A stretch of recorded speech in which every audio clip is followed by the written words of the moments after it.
lecturer, filmmaker, television host, and I might add, a marvelous singer. He's a researcher of ancient civilizations, consciousness science, and new paradigms of matter and energy, all themes he covered in his seminal first book, The Source Field Investigations. It was published just 2 years ago and quickly became a New York Times bestseller.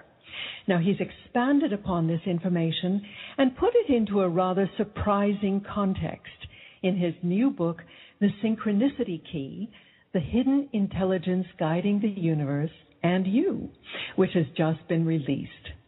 Welcome, David. I am so pleased you could join us. Well, you make me sound pretty cool. I'm like, wow, this sounds like a good guest. I want to hear this guy. Absolutely, I want to meet him.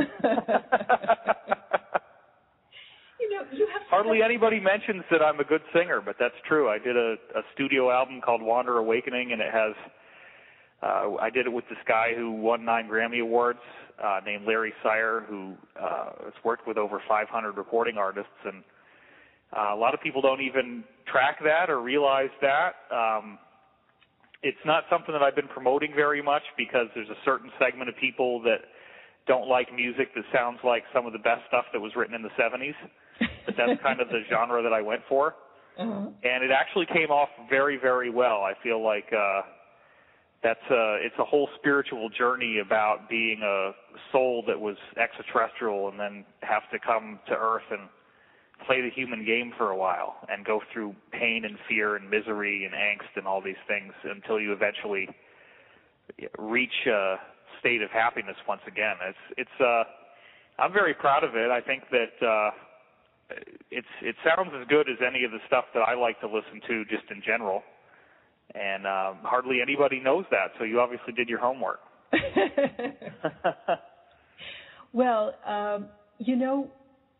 the Chinese say that we have to hear a thing 100 times, possibly in 100 different ways before the information seeps in.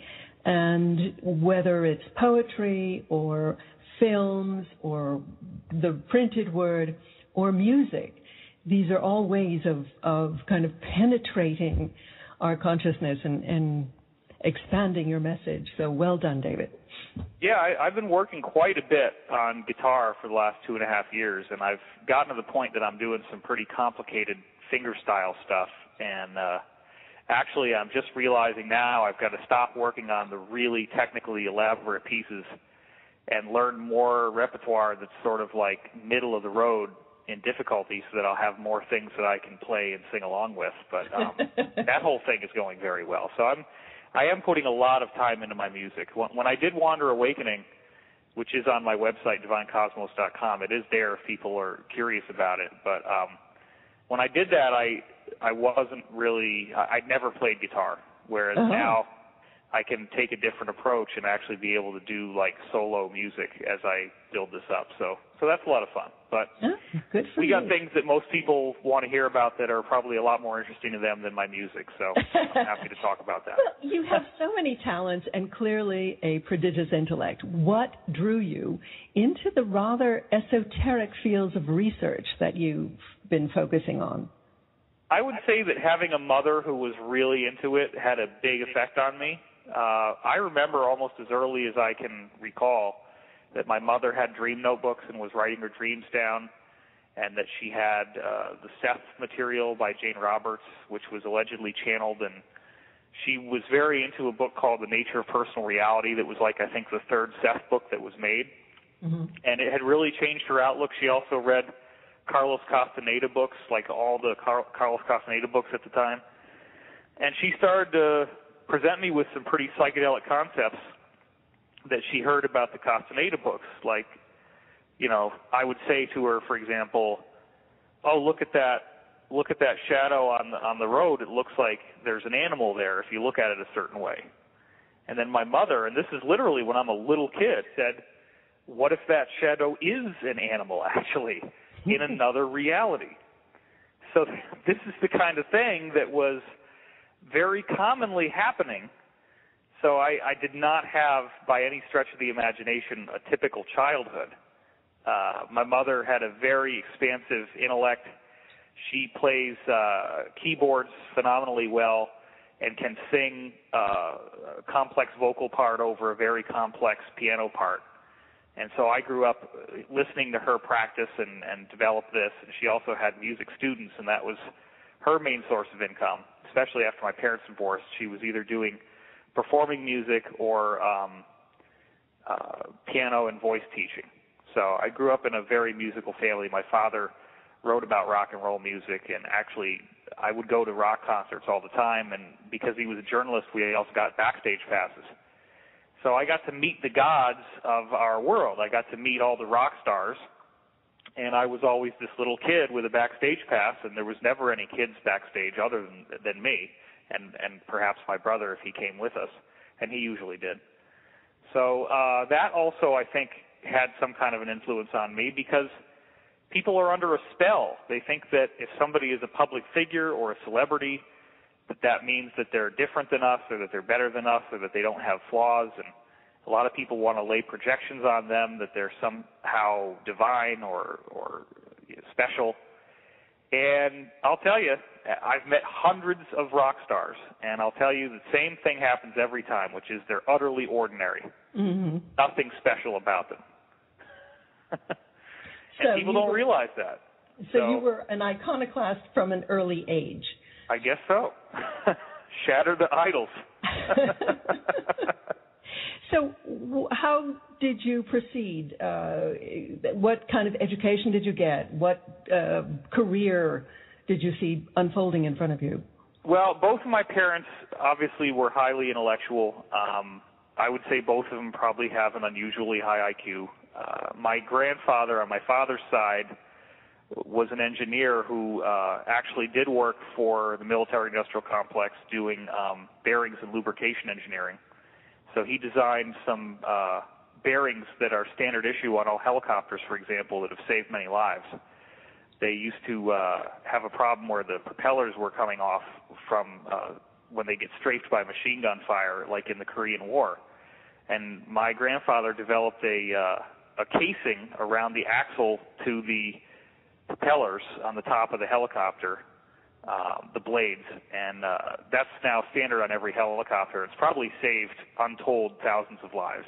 And then his father actually designed and built the New York City subway system. He had a JD in law and a PhD in engineering, so he was able to cut the red tape and solve the engineering problems at the same time. So I have a pretty strange background in that sense. It's sort of an industrial and professional basis to my family. And so I was always expected to excel. I was always expected to have really good grades. I did have an unusual reading ability. I was put a couple grades ahead of my other classmates in terms of verbal ability from the beginning. And because I came into kindergarten able to just blow everybody out of the water in terms of my reading ability. So I always was picked on in school because I had a higher intelligence than most people, and it really was quite horrible. I actually went through bullying and teasing and harassment my whole life for being smart. But at the same time, I was also having very profound psychic experiences. I started to read books on how to develop my ESP when I was 7, and I actually put this cover over a book on ESP to bring it to school, and I wrote free reading on it. And you can actually still see the imprint of where I wrote free reading on the cover of the book. And I was practicing these ESP exercises based on stuff that my mother had said, based on dreams that I was having, based on an out-of-body experience that I had when I was 5. And I started to get results. I started to telepathically influence my best friend at the time. His name was Eric. And I was able to get Eric to wake up in the middle of the night, and he felt like there was somebody in the room staring at him. And I realized that was probably my astral body. And so this is, again, not normal for a 7-year-old, but I was very actively interested in developing my ESP. And I've just continued to do research ever since then. I was researching DNA when I was in 5th grade, and the idea that DNA was not randomly evolved. It couldn't have been randomly evolved. I was researching body language by the time I was in junior high school, like 7th grade. And I'd already researched by that point, lots and lots of esoteric stuff about like tarot cards and, all the ESP and hypnosis books I could get my hands on, all that kind of stuff. So I really did have a well-rounded background. By the time I was a senior in high school, I was actually giving people tarot card readings in the senior lounge.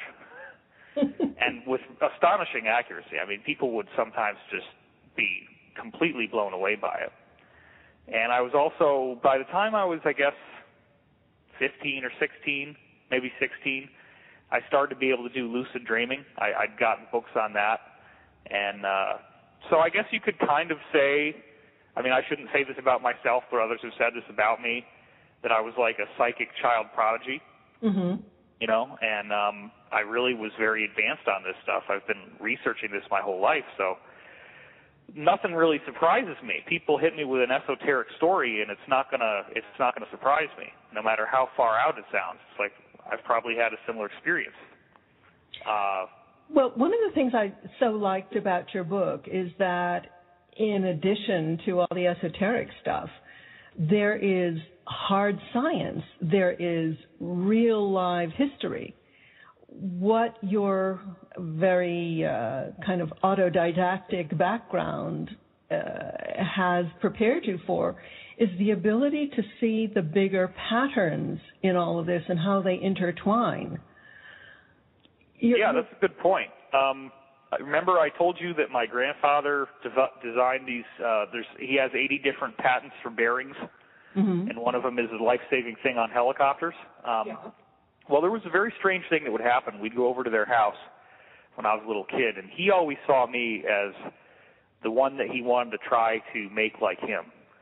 So when we go over to Nana's and Papa's, that's what we called them, Papa would take me up into his office up in the up part of the house in the back, and he had this little office back there, and he'd sit me down in front of this computer. Back then, computers were like something nobody had unless you were a total geek. The screen was all amber colored. It had this funny, weird noise that it would make, and he was trying to write a program on tapered land thrust bearings. And a tapered land thrust bearing is a specific type of bearing that basically creates a consistent pressure over a round disc so that you have an axle that's attached to the disc that can spin and rotate freely in either direction. And they're used for military land vehicles that have to go over rough terrain. Well, he was trying to design a program that would allow you to custom make a bearing. And basically, the problem was that there was only 2 or 3 of these bearings that everybody was using, and they had to build around them to any other design specification. So here I am, this little kid, and he's trying to explain to me how he's writing this program that uses things like matrix inversions and all kinds of really elaborate mathematics.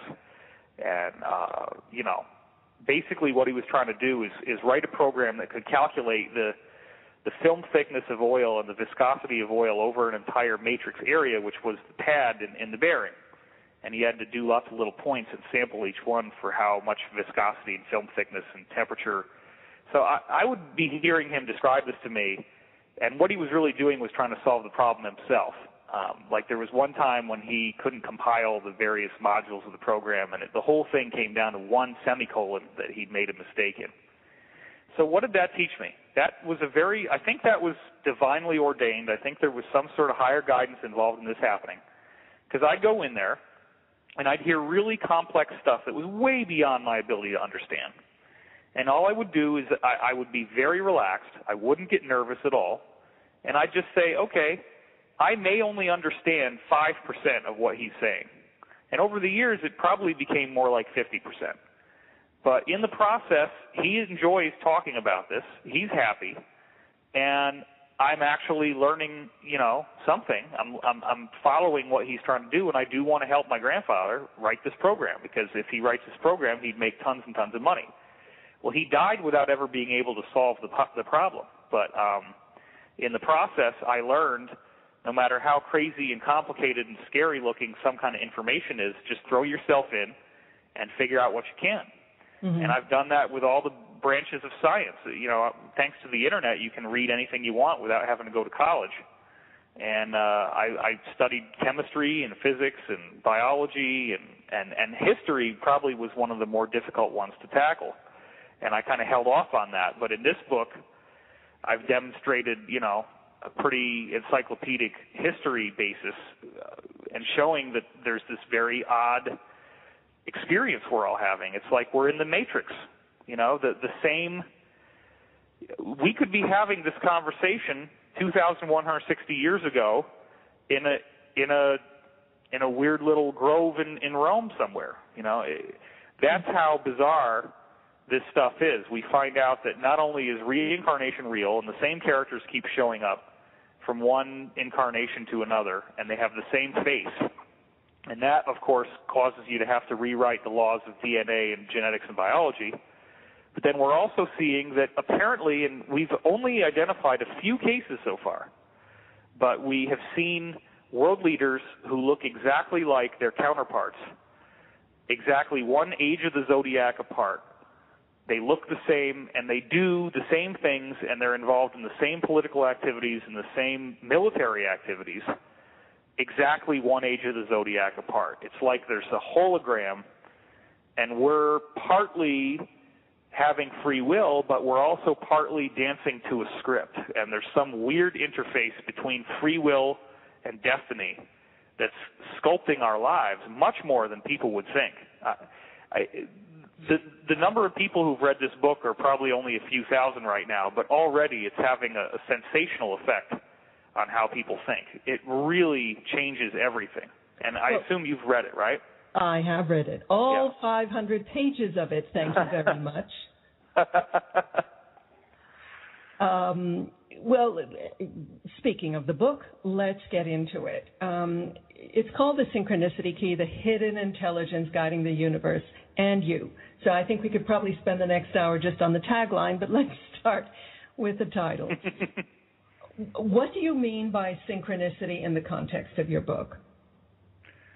Okay, synchronicity was coined by Carl Jung, who I found out about very early in my life. His name shows up a lot because he was a contemporary of Sigmund Freud, but then he went off into a direction that Freud couldn't support.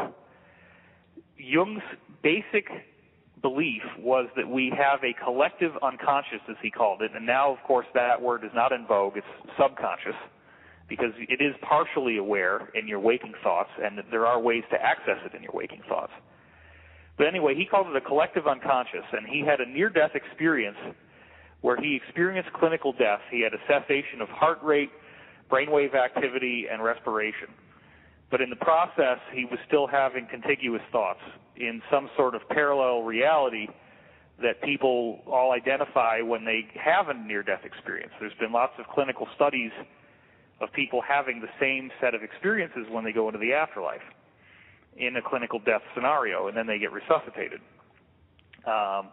In Jung's case, he experienced this beautiful light, and he became aware when he was out there that the light was a personality, that the universe has a personality. The universe is alive, the universe thinks, which he'd already kind of been on that track with collective unconscious.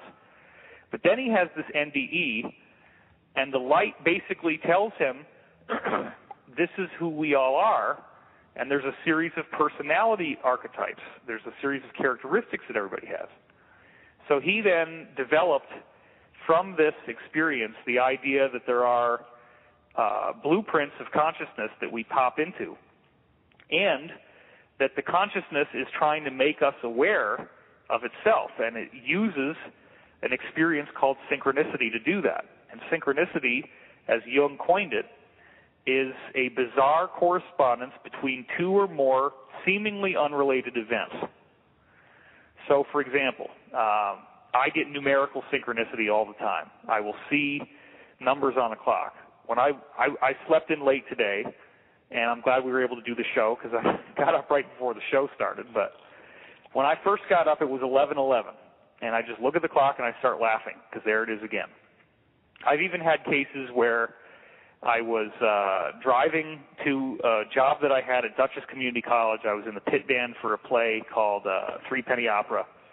And as I'm driving out there, I have this thought that, I really ought to be losing the fear and just I got to be more careful because I left late and I'm worried about whether I'm going to make it and I got to leave earlier, right? It's just a basic, hey, don't cut things to the last minute kind of message. As I have that thought, and right as I have that thought, I look at the clock in my car, and it was, I believe, 5:55. I look at the odometer, and I've got a bank of digits on the odometer at the same time, and simultaneously rain starts pouring down. And that, to me, is a synchronicity. It's like you could say, if you're a skeptic, oh, well, he's just making a connection out of nothing. But this kind of stuff is strange, and it happens again and again. And in the book, of course, I have several very dramatic examples. And synchronicity really kind of polarizes the audience because the people who have the experience say, oh, this is totally obvious, it happens to me all the time. The people who don't have the experience tend to be violently opposed to the whole idea. Okay. And think that anybody who does have it is an idiot. Right. You're using the whole concept of synchronicity to plug into a number of other concepts that you pull into the book. One is the concept of these cosmic cycles. Sure. The periodicity, whether it's 52 years or 2,160 years or whatever, just these kind of factors of the Mayan long count. You know, that is correct. Which you then tie at the end of the book, not to the Earth's wobble, but to the brown star or black star. Nibiru, yeah. Yeah. The Sumerians actually were right, except that it's not a planet, it's actually a star. And that knowledge is well known on the inside in mystery schools and, secret government classified programs that we do have a brown dwarf that we're orbiting. And it does have planets that orbit around it as well. And the so-called Anunnaki do live on one of those planets to this day. That's one of the places they live. It's not the only place, but they do have a huge settlement on one of these planets around this companion star. But that's not so much, the book is not about the Anunnaki. It doesn't even hardly mention Nibiru. It's about the idea that stars themselves generate a pattern that is like a fluid dynamic. In other words, there's an energy all around us that's fluid-like, and it's outside our physical reality, so we only notice it when it coalesces into matter. But it does still exist in a non-physical form, and within that reality, you could say a hyperdimensional reality. It very much is a tangible thing in that level of existence, and it has ripples and vibration. And it turns out that when you vibrate ordinary water, that you get beautiful geometric patterns if you vibrate the water according to some of the basic diatonic frequencies that you get in, like, the white keys on the piano. In order to see that geometry, all you have to do is put little particles in the water, and then all of a sudden it jumps out. So then you got to take a huge leap forward from that little premise to the idea that stars, the surface of stars, is actually breathing in and out. It's oscillating up and down, and there's plenty of good evidence for that. Stars are actually, they have an internal vibration that's causing this geometry to form, and that geometry actually creates pressure currents that determine where the planets are held in place and how they rotate around the sun.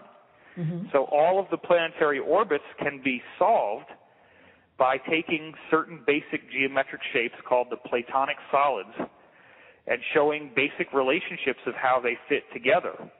And you can solve every single position of every planet in our solar system that way. And that was discovered in modern times by John Martineau, who wrote a book called A Little Book of Coincidence in the Solar System. Of course, very tongue-in-cheek title because there's no coincidence to this stuff. And the point is that not only do these geometric forces exert a very strong gravitational force that actually holds the planets where they belong, so they don't just go rolling around the solar system like billiard balls, but they're very much held in position. It also, this same geometry is the basis of thought and consciousness.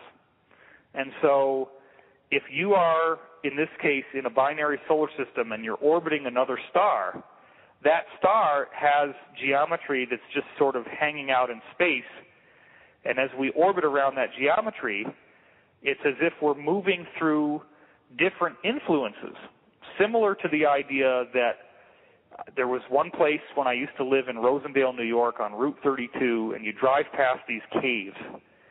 And as soon as you drive past the caves, all the air in the car will get really cold for just a couple seconds. And then it would stop and it would go back to being warm. It could be the middle of the summer, and you drive past this one part of Route 32, and whoo, the air just gets totally cold in the car. It was always great. I mean, I loved that part.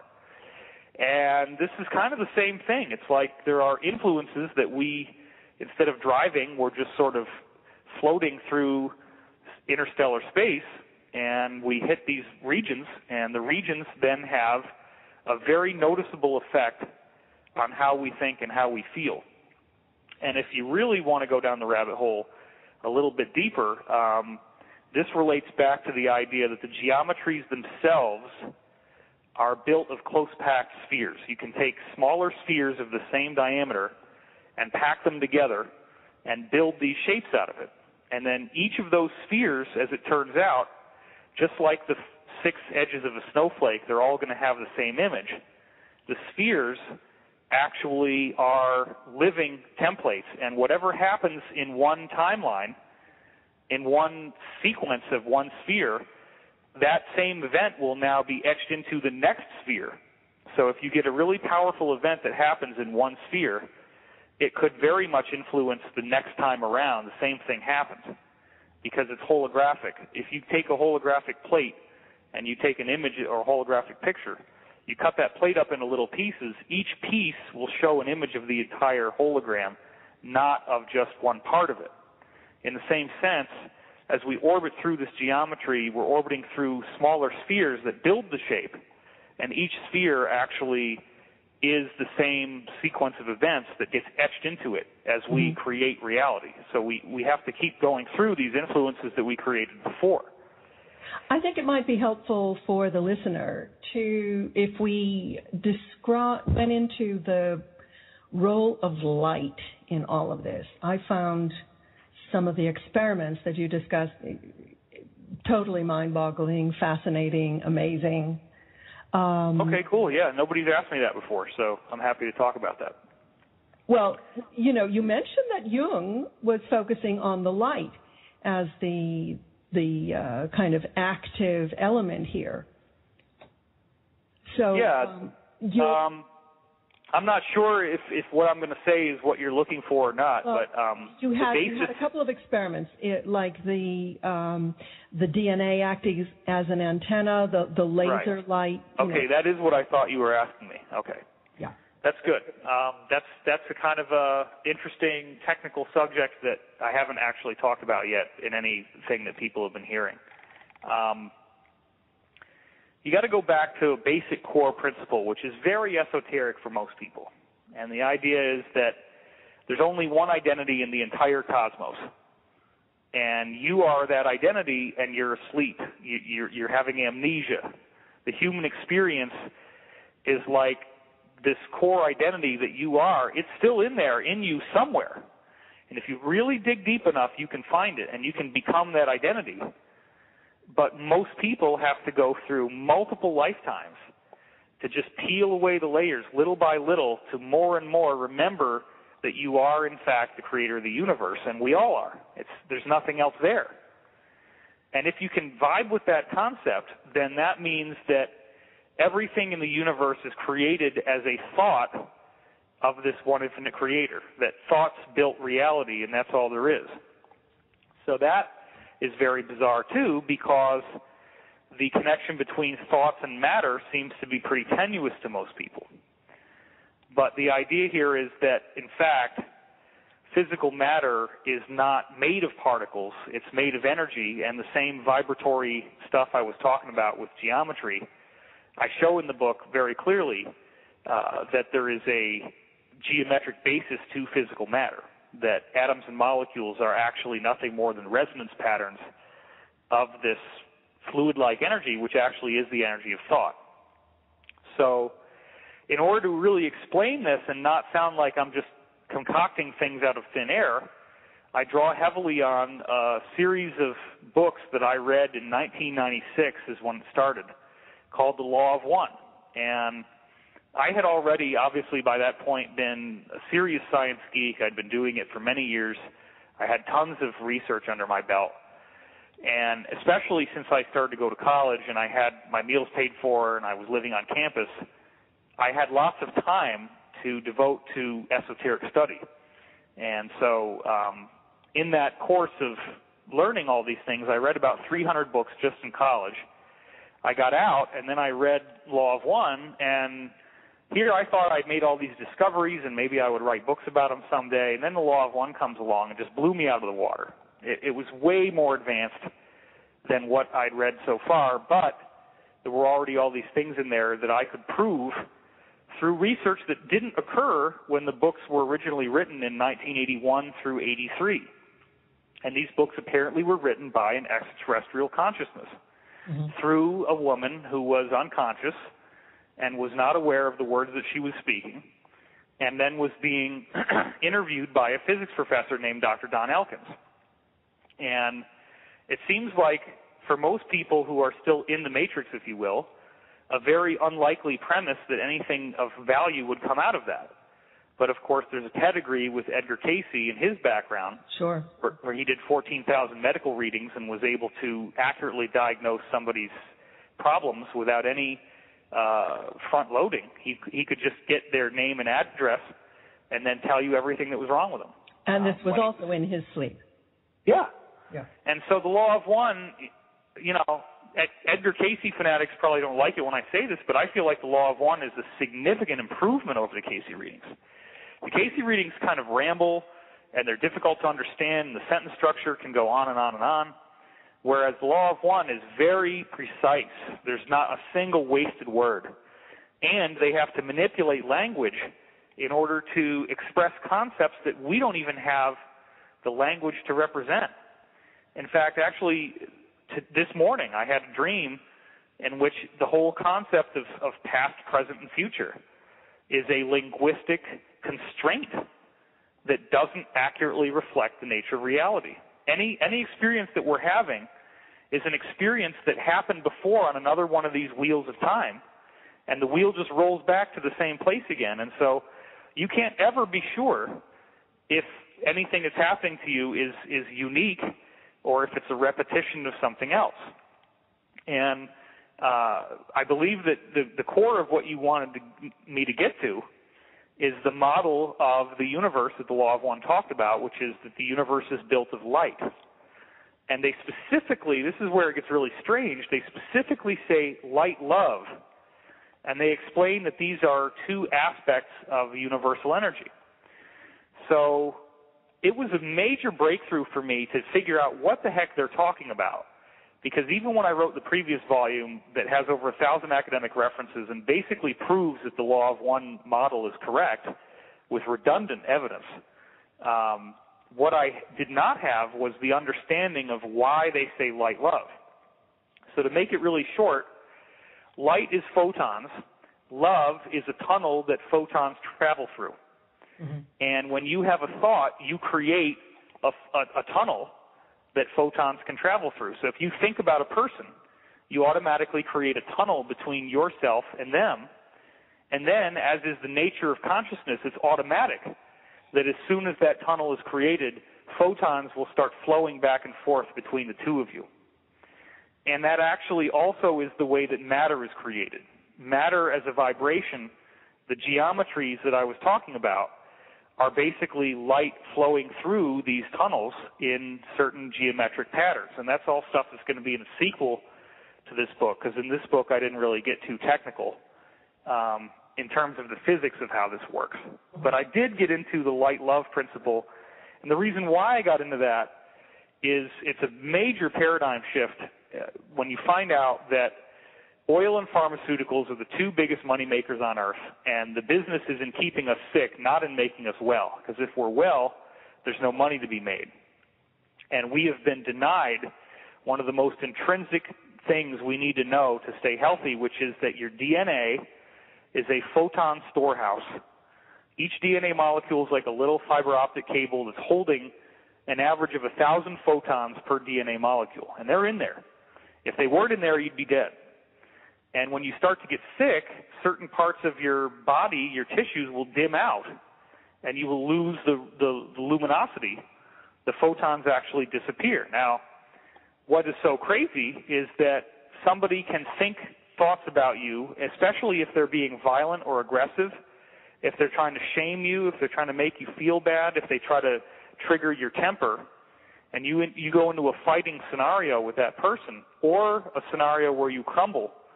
What they're really trying to do is break you. They're trying to get you to have a submissive response in the wake of conflict. If there is a conflict and if you end up submitting in the conflict, then you just throw the gates wide open and your DNA starts bleeding off photons like crazy to the person who's attacking you. And it's interesting because people talk about energy vampires. Oh, yeah. That is so much more real than most people think. And this book, a lot more than Sourcefield, I really wanted to establish that there is a scientific basis to this because it finally helps us make sense out of why there are people on Earth who seem to be doing the biddings of some astral consciousness. There's a lot of, if you really go far into the ET stuff and you get into the scariest ET stuff, there's the idea that the so-called Illuminati or New World Order, that these guys are actually being held under the boot heels of some sort of powerful negative extraterrestrials. And I do believe that's true. Now, these negative beings are not allowed to do too much. They're allowed to do only what we invite. And that's the law of one model that shows that the universe ultimately is benevolent. It's not this place where you're built to be tortured. But if you have negative thoughts and if you do negative things, there's universal law that requires you to have a negative experience. And negative beings are allowed to create that experience for you up to the amount that you invite.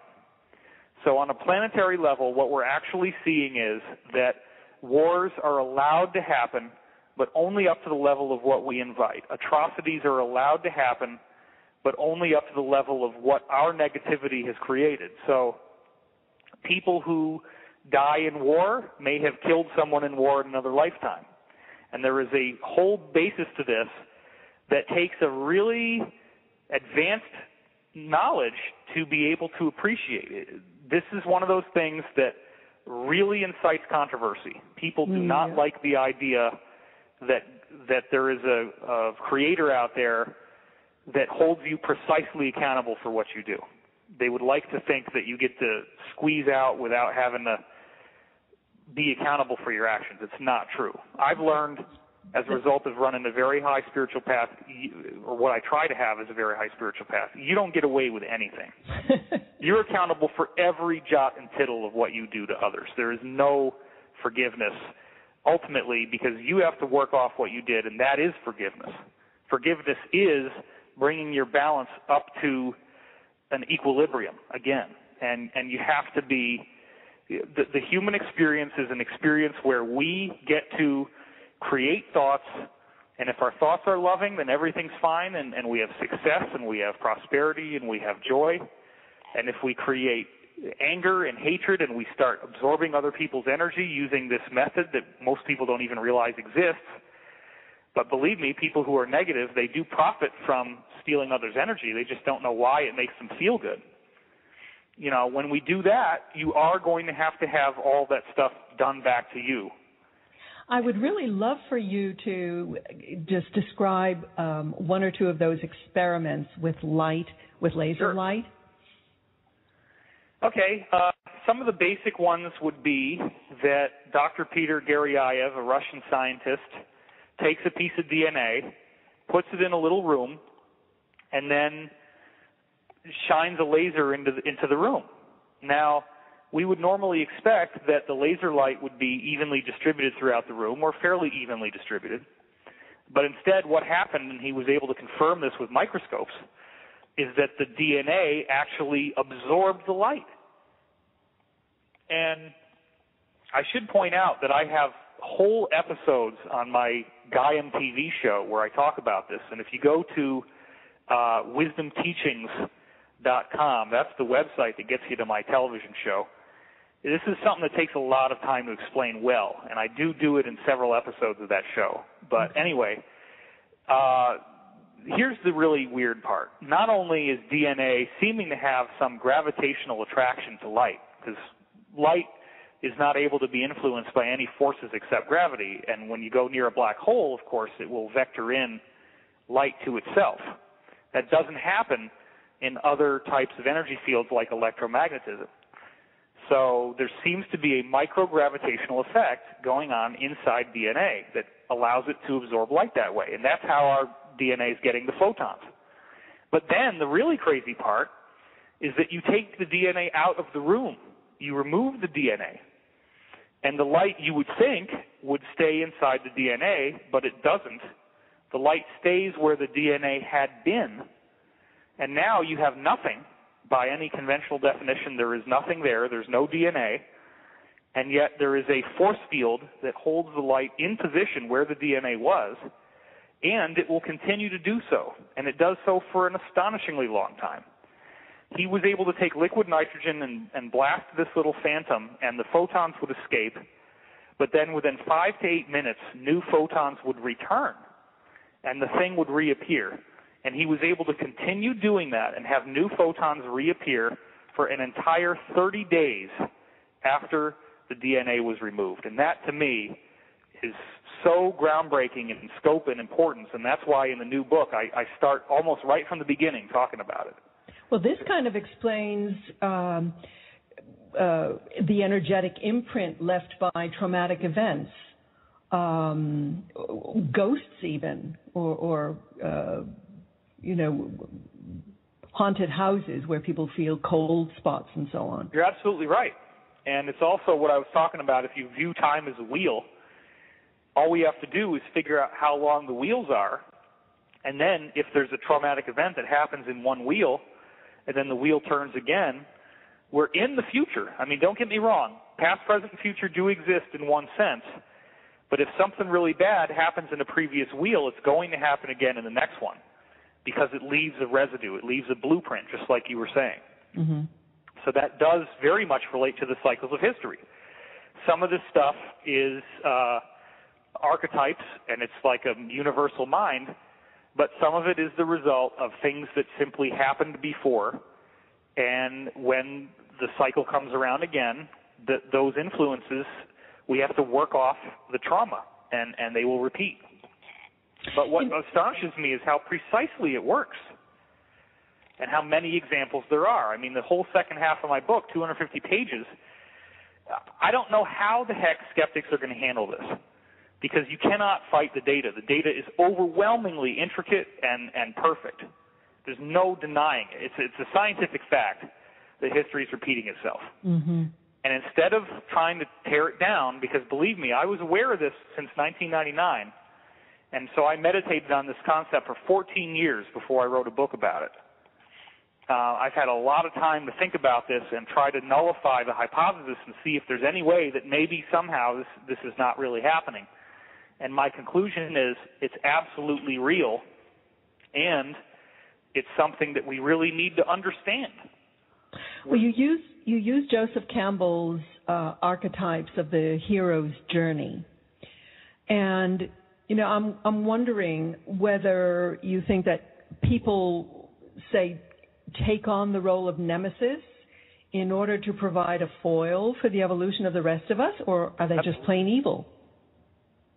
Well, in Law of One terms, you can be negatively polarized, which is their term for what normally we would call evil.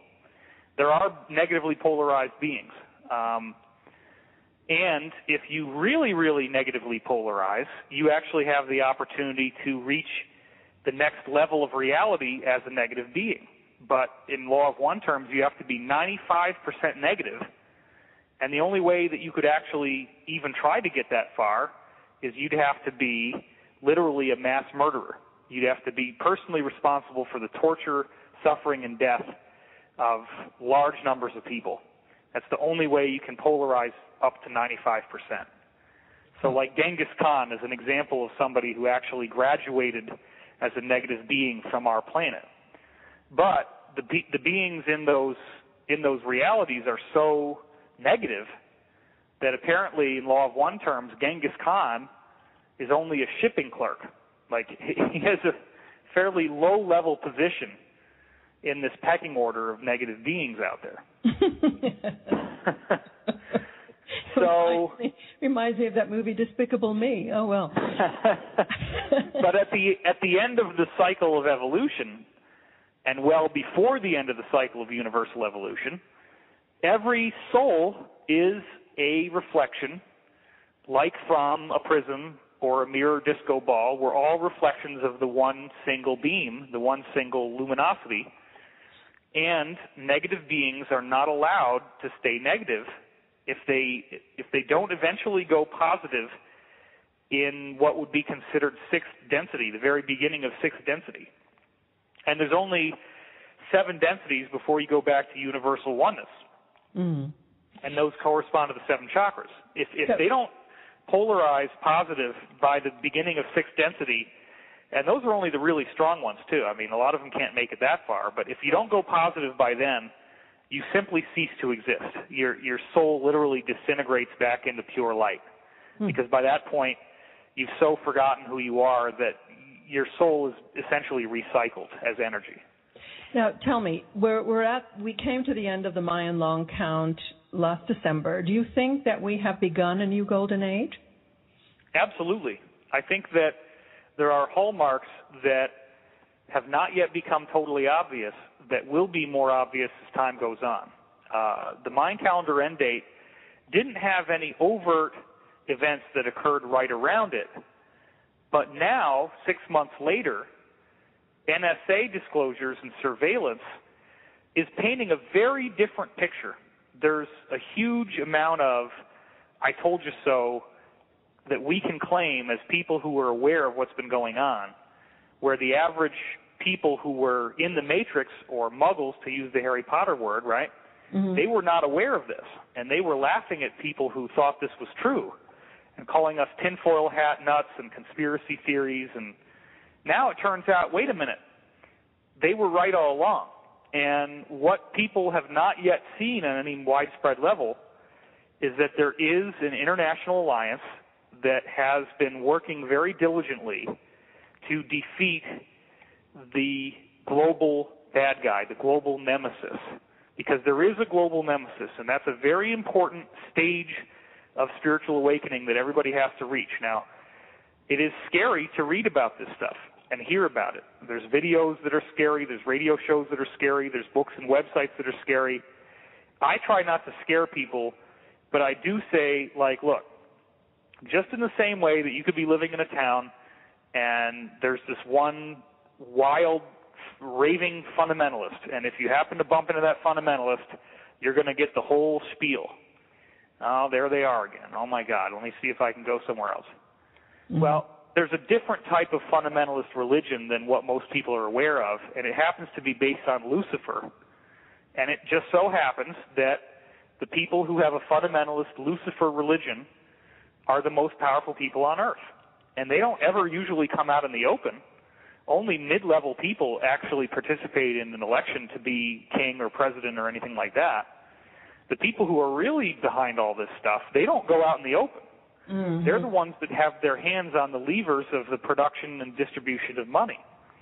Because when you control money, you control people. And you control their lives, and you control whether they eat and whether they starve. And so it's all starting to become clear to people now that we are living in a society where the media is being used, not this, of course, but mainstream media is being used as a propaganda delivery system. I met 2 girls on my hiking trail. I do a hiking trail, one of several, and they happened to say, "Oh my God, are you David Wilcock?" Yeah. And so then I politely stayed and talked with them for a while, and they weren't old enough to know how the Soviet Union was portrayed for an American teenager in the 1980s, which I was. But they were always talking about how the Soviet KGB controls the media, and that anything that you see on Soviet television is just pure propaganda. Well, it's such a classic case, as Jung would call it, of projection. And projection is a psychological problem where anything that you're doing, you accuse other people of doing. Well, there's the old folk saying, the pot calling the kettle black. Exactly. Unfortunately, we are very much running out of time. And I wonder, David, if you could tell us where people would go to hear about your events, your workshops. I understand you're coming shortly to Portland as well as Albuquerque. That is true. I have, if people actually want to meet me, I don't usually have the chance to meet anybody at these large events because there's so many people, and I usually just have to get ushered right out the door when the talk is over, because I do have threats that have been made against me and things like that. And we do now have to have armed security guards and stuff like that. But at the smaller events, people do get a chance to meet me in person, one-on-one, take their picture, all that kind of stuff. We have one coming up in Portland. We have another one coming up in Albuquerque. You can read about that on my website, which is divinecosmos.com. At the very, very least, even when I'm the most overwhelmed, I write at least one article a month. I try to write an article every 2 weeks or more. Right now I'm in a productivity binge, so I'm doing a lot of articles. So Divine Cosmos is really sort of the home base. Then the other thing is, for the longest time, people said, David, we want to see you. We want to see more videos. Well, beginning in January, I took on a contract to do a television show, and it is called Wisdom Teachings. You can go to wisdomteachings.com, and it's a low monthly fee. Right now it's less than $10. And that adds up to basically $2.50 an episode. But I'll tell you that this television network, it's an online-based network, but there's a lot of different content on there. So you get access to over 5,000 different This is Gaiam TV? Yeah, Gaiam TV. And what's happened is that my stuff has become the most popular thing on the whole network by like a large degree. And that's because I'm just packing in so much stuff. It's like all of this information, way more than I could ever cram into one conference. And people used to pay a lot for that, and now you can get a lot of it on Gaiam TV.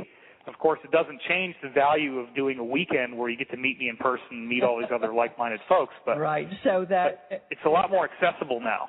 Absolutely. You know, it's not sealed off. GaiamTV.com. Or what I recommend is just type in wisdomteachings.com, and that takes you right to my page.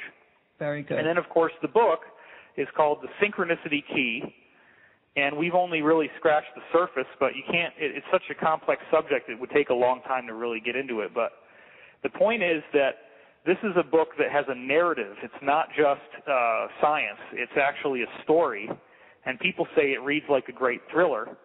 I did write it based on the basic principles of Hollywood storytelling, so it does have those elements in it. And I'm really happy with how it's turned out, and pretty much almost every review we're getting on Amazon, there's over 30 right now, they're almost all 5 stars except for one, and the other one was 4. So people really are digging this. It's actually it's a paradigm-busting thing. It really reveals that we're living in a hologram, and it's a matrix. It's not real in the way that most people think. And that's a stunning thing to see this.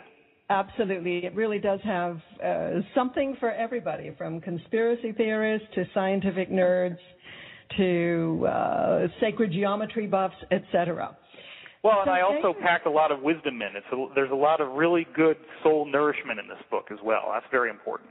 Absolutely. From your soul to the rest of us. Thank you so much for being with us, David. Well, thank you. This was great. I really appreciate it.